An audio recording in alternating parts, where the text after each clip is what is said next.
Salmo Kapitulo 15. Ang gusto sa Diyos sa iyang mga magsisimba.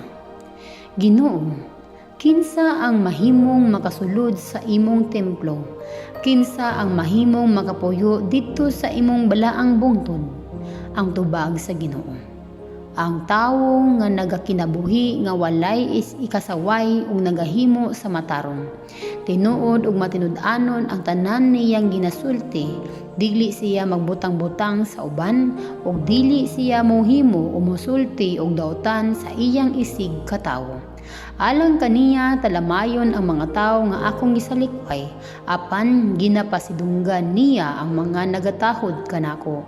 Ginatuman gayud niya ang iyang saad bisan pa kon malisod kini alang kaniya.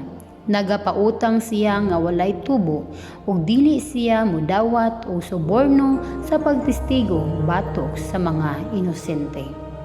Ang tawo nga nagahimo niini mahimong kanunay lig-on ug dili matarog hangtod sa kahangturan.